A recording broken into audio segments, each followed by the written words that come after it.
Welcome back to Creating Dementia Solutions. Richard Pyatt here. Glad you found us on our Miles for Memories program. You'll find us, in fact, more easily perhaps, if you click the like button on the Miles for Memories Facebook page, then you'll know when these episodes come available. Of course, you might be seeing us on Access Vision or on YouTube. That's another way too. So thanks very much for being with us. We've been talking about a number of things that the Lancet Commission says can help reduce our risk of dementia if we pay attention to them. But I would tell you, in this particular discussion today of nutrition, cholesterol, and diet, this info is good for just about anybody, myself included, Jillian Bowen. Jillian's a clinical nutritionist at Bronson Battle Creek, and she joins us today to talk a little bit about all of this. Thank you. Yeah, thanks for having me. Sometimes, I know about me personally, what you're about to say, I know I've probably heard it as it relates to myself and my own nutrition and health. But, repetition is good. For sure. Yeah, definitely. So I look forward to it. Let's just talk about nutrition for a second here, just the overall notion of it. I mean, people think, nutrition, that means I got to eat. Mm-hmm. But that also means we have to be careful what we eat. Right. So what does it mean to you, nutrition? Yeah, so I think it's not as complicated as everyone makes it out to be, though. I'm so gratified to hear that. Really what I preach a lot is just a general healthy diet, and that's what really we're going to talk about today. It's not like one specific food, one specific nutrient. It's rather the whole, not putting anything in a silo. And it's really nothing revolutionary, People always ask me tell me exactly what I should eat. But it's more, but it's more than that, If I tell you to eat 10 servings of Brussels sprouts and you hate Brussels sprouts, you're not going to eat them, right? I had them yesterday. Oh, good for you.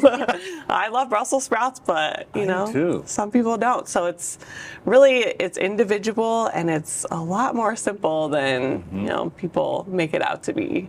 By the way, a little salt, pepper, seasoning in the oven for about 20 minutes. Air fryer.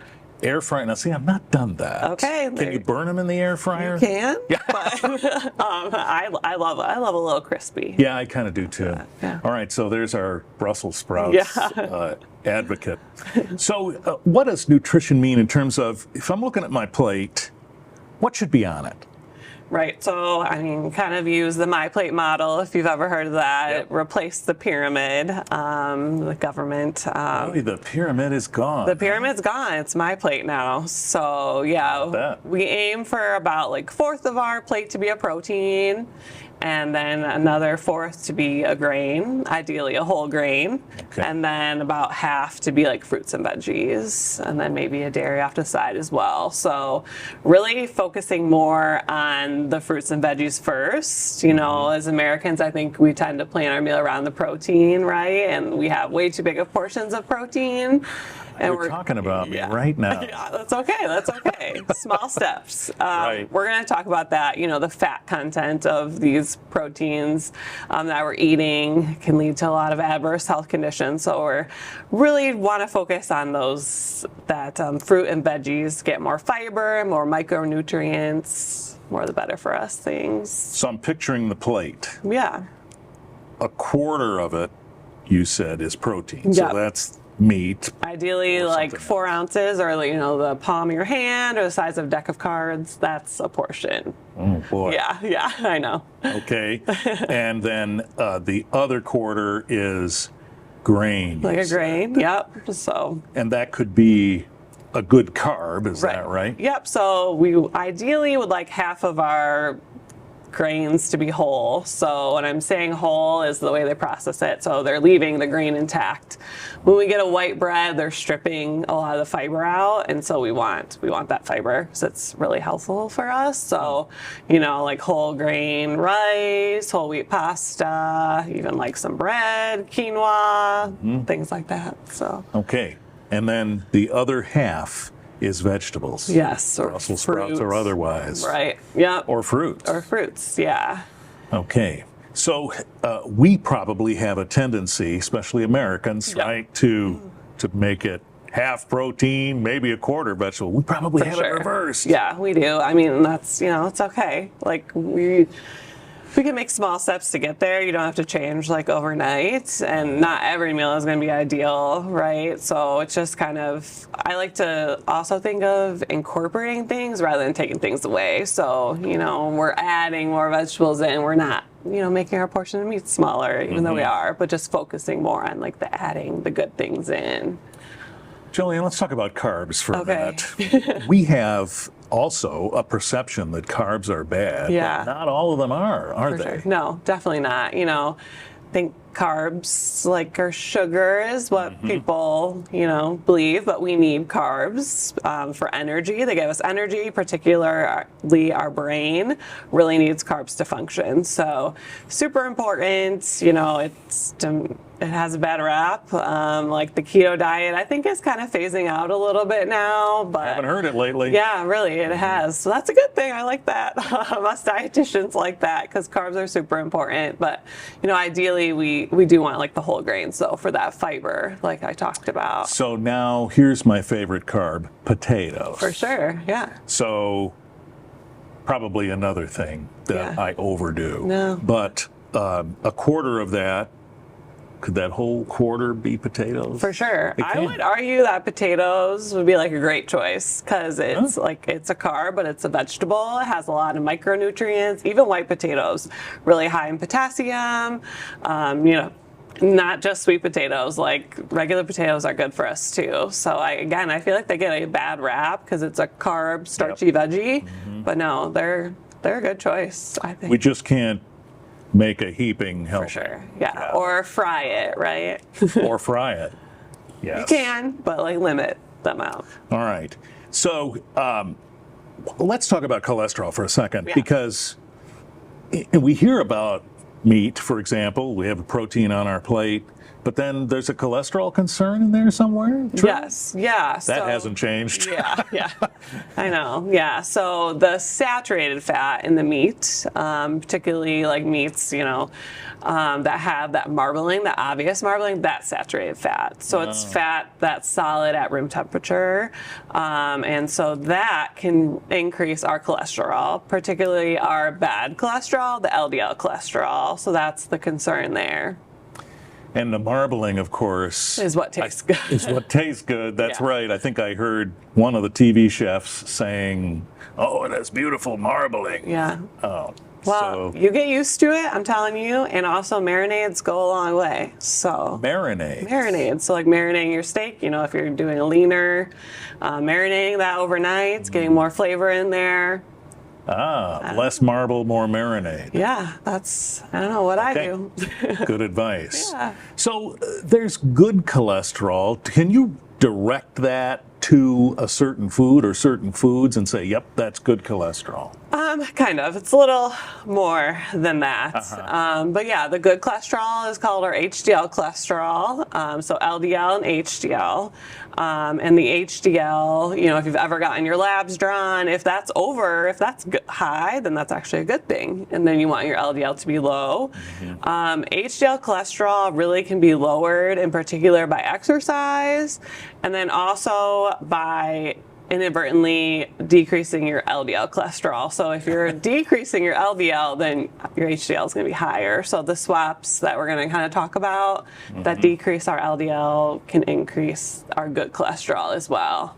So we can be mindful about what we're swapping out. Give us an example of that. So what can we take out that has high LDL and bring the HDL in instead? And is there an example you can point to? Yeah, multiple different things. So we're talking about meats. You can just simply choose a leaner cut of meat. Those are beef, or pork, or ground beef. And then if I say if you eat meat like 7 times a week and you're looking to, decrease that, even just choosing those leaner cuts of meat is going to go a long way, right? But if you're already like cutting back, on the meat, a next step would be to make a swap for another protein. So like poultry without the skin still has some saturated fat, but it's going to be a lot lower. Also like ground turkey, ground chicken instead of the beef.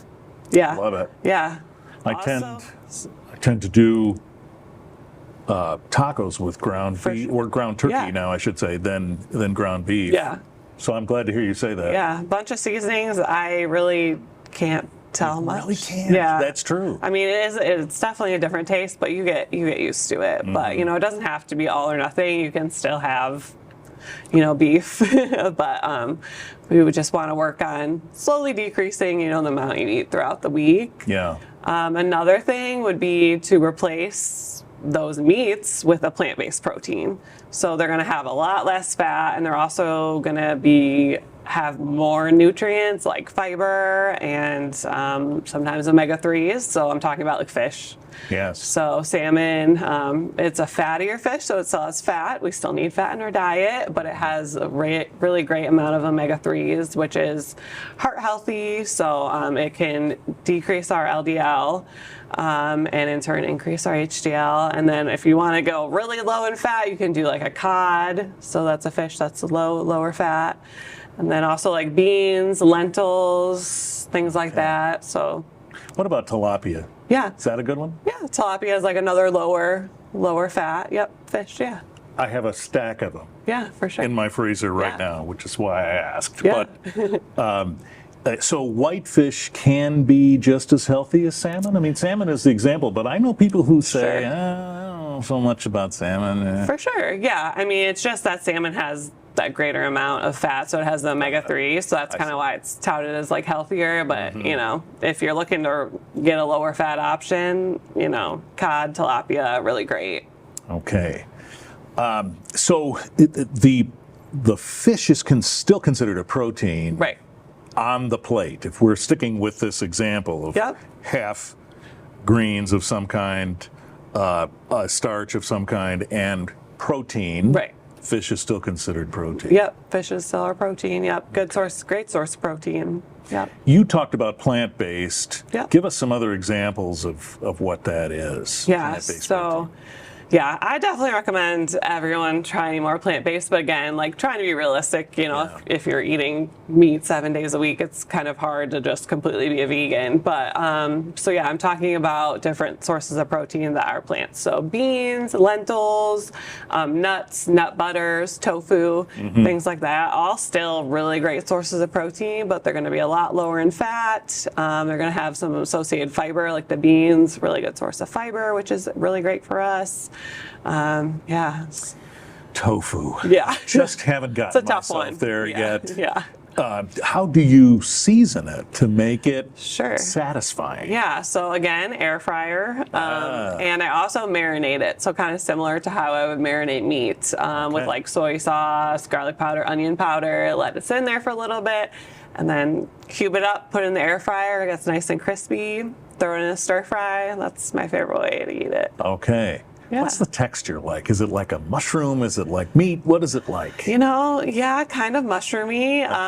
Yeah, and the air fryer does get nice and crispy on the outside edges, so I think that's a little more satisfying than just like the sponginess. I think it definitely gets a better texture. Even in the oven, if you heat it, high enough, I think it gets that crispiest texture. It's like the Brussels sprouts. Yes, like the Brussels sprouts. Is there anything people believe about nutrition that you wish you could change? Oh, yeah. Is there a myth, a misnomer? What's the first thing you think of? So many things. So many things. One thing I'm thinking of, just because we are talking about like cholesterol today, and I'm kind of thinking of fats. I'm thinking of oils, and like the oils we cook with, and the oils in our food. There's this big like misconception that seed oils are horrible for us, and I think social media is. I don't know if you've heard this, but yeah. So like canola oil is like really bad for us, which is not true. Canola oil actually has more omega-3s than olive oil does, but olive oil is, supposed to be like the best for us. Sure. Yeah.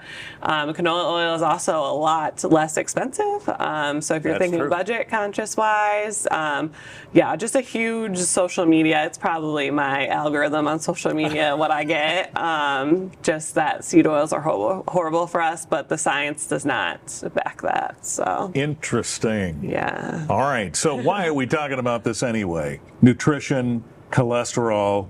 the Lancet list to which we've referred and we're focusing on over the course of this year has talked about lowering cholesterol as a way to lower our risk of dementia, the things over which we have control that could have an effect on such a thing.